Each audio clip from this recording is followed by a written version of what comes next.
बिस्मिल्लाहिर्रहमानिर्रहीम। अस्सलाम वालेकुम।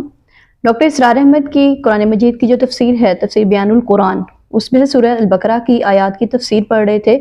आज हम इंशाअल्लाह आयत नंबर 21, 22, 23 और 24 की तफसीर पढ़ेंगे। बिस्मिल्लाहिर्रहमानिर्रहीम। या अय्युहन्नासु उ'बुदु रब्बकुमुल्लज़ी खलक़कुम वल्लज़ीना मिन क़ब्लिकुम लअल्लकुम तत्तक़ून। ऐ लोगो, बंदगी इख्तियार करो अपने उस रब की जिसने तुम्हें पैदा किया और तुमसे पहले लोगों को पैदा किया ताकि तुम बच सको।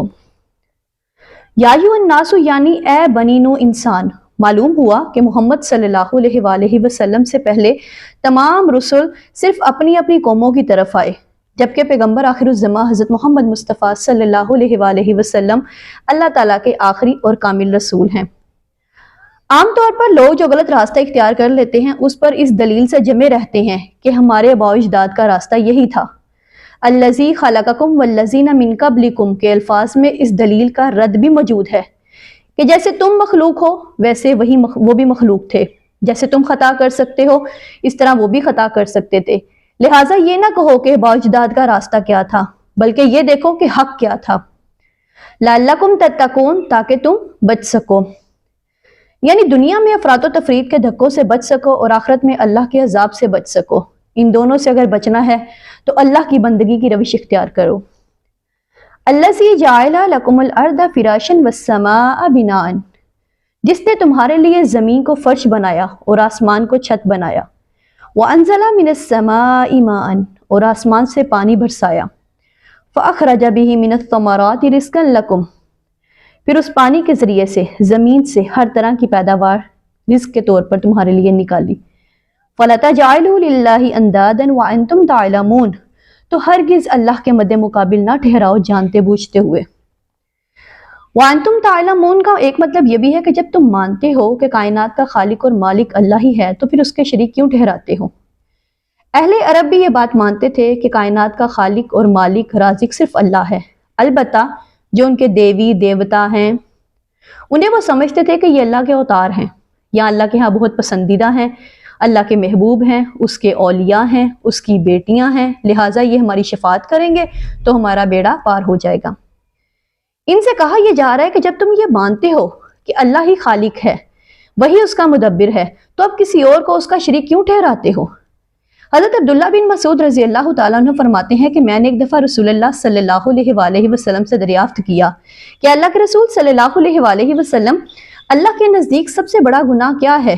तो आप सल्लल्लाहु अलैहि वसल्लम ने फरमाया कि तू उसका कोई मद्दे मुकाबिल ठहराए, हालांकि उसने तुझे पैदा किया है। अल्लाह सुब्हाना व तआला का किसी दर्जे में कोई शरीक या मद्दे मुकाबिल नहीं है। इस ज़मन में रसूलुल्लाह सल्लल्लाहु अलैहि वसल्लम ने उम्मत को इस दर्जे तौहीद की बारीकियों तक पहुंचा दिया है कि ऐसे तसव्वुरात की जड़ बिल्कुल कट जाती है। एक सहाबी ने रसूलुल्लाह सल्लल्लाहु अलैहि वसल्लम के सामने ऐसे ही अल्फाज कह दिए, माशाअल्लाहु व मा शईता, यानी जो अल्लाह चाहे और जो आप सल्लल्लाहु अलैहि वसल्लम चाहें। तो आप सल्लल्लाहु अलैहि वसल्लम ने उसे टोक दिया और फरमाया, क्या तूने मुझे अल्लाह का मद्दे मुकाबिल बना दिया है, बल्कि वही होगा जो तन्हा अल्लाह चाहेगा। इस कायनात में मशीयत सिर्फ एक ही हस्ती की चलती है, किसी और की मशीयत उसकी मशीयत के ताबिया पूरी हो जाए तो हो जाए, लेकिन मशीयत मुतल्लका उसकी है। यहाँ तक कि कुरान मजीद में रसूलुल्लाह सल्लल्लाहु अलैहि वसल्लम को मुखातिब करके ये अल्फाज कहे गए, इन्नका ला तहदी मन अहबब्ता वलाकिन्नल्लाह यहदी मन यशाउ।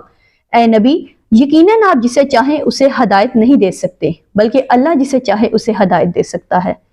अगर हदायत का मामला रसूलुल्लाह सल्लल्लाहु अलैहि वसल्लम के इख्तियार में होता तो बहुत से लोग ऐसे थे जो इस्लाम कबूल किए बगैर इस दुनिया से चले गए।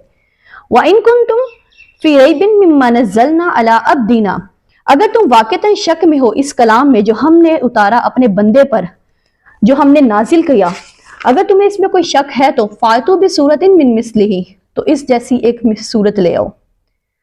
अब यहाँ पे पुकार के इंसानों को कहा जा रहा है कि अगर तुम्हें इस किताब के अंदर शक है जो हमने अपने नबी पर नाजिल की है, तो तुम इस जैसी कोई सूरत ले आओ, अपने मद्दे मुकाबिल जिन्नों इंसानों सबको इकट्ठा कर लो, जिस जिस पे तुम्हें यकीन है कि तुम्हारी मदद करेगा उन सबको इकट्ठा कर लो और मिलकर इस जैसी एक सूरत ले आओ।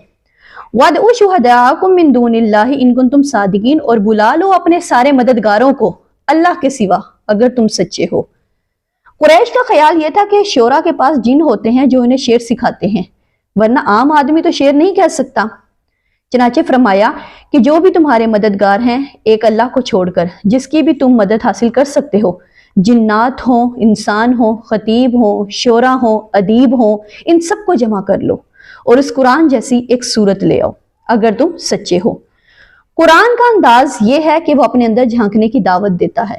چنانچہ یہاں گویا آنکھوں میں آنکھیں ڈال کر یہ کہا جا رہا ہے کہ حقیقت میں تمہیں اس قرآن کے کلام الہی ہونے پہ کوئی شک نہیں، یہ تو تم محض بات بنا رہے ہو۔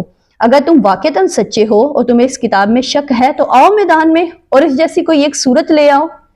فَإِن لَمْ تَفْعَلُوا وَلَن تَفْعَلُوا، پھر اگر تم ایسا نہ کر سکو اور ہرگز نہ کر سکو گے۔ اللہ اللہ، کتنا خوبصورت چیلنج ہے۔ دو ٹوک انداز میں قرآن یہاں پہ کہہ رہا ہے کہ اگر تم اس جیسی صورت لانا چاہتے ہو لیکن تم ایسا کر نہیں سکو گے، اگر ایسا کرنا چاہو بھی تو نہیں کر سکو گے۔ یہ قرآن کا ہی دعویٰ ہے، قرآن ہی ایسا دعویٰ کر سکتا ہے، عام انسان کے اختیار میں یہ چیز نہیں ہے کہ وہ ایسا دعویٰ کرے۔ فَاتَّقُوا النَّارَ الَّتِي وَقُودُهَا النَّاسُ وَالْحِجَارَةُ، تو پھر ڈرو اس آگ سے جس کا ایندھن انسان اور پتھر ہوں گے۔ جہنم کے ایندھن کے طور پر پتھروں کا ذکر خاص طور پر کیا گیا ہے۔ اس کے دو امکانات ہیں، ایک تو یہ آپ کو معلوم ہے پتھر کے کوئلے کی آگ عام لکڑی کے کوئلے کے مقابلے میں بہت سخت ہوتی ہے، لہٰذا جہنم کی آگ بڑے بڑے پتھروں سے دہکائی جائے گی۔ دوسرا یہ کہ مشرکین نے جو معبود تراش رکھے تھے وہ پتھر کے ہوتے تھے۔ مشرکین کو آگاہ کیا جا رہا ہے کہ تمہارے ساتھ ان معبودوں کو بھی جہنم میں جھونکا جائے گا تاکہ تمہاری حسرت کے اندر اضافہ ہو کہ یہ ہیں وہ معبود باطلان جن سے ہم دعائیں مانگا کرتے تھے، جن کے ہم سامنے سجدے کرتے تھے، جن کے سامنے چڑھاوے چڑھاتے تھے۔ اعدت للکافرین، تیار کی گئی ہے یہ کافروں کے لیے، یہ جہنم منکرین کے لیے تیار کی گئی ہے۔ اب یہاں گویا اللہ ایمان باللہ، ایمان بالرسالت اور ایمان بالآخرت کا ذکر کر رہا ہے۔ جزاک اللہ خیرہ۔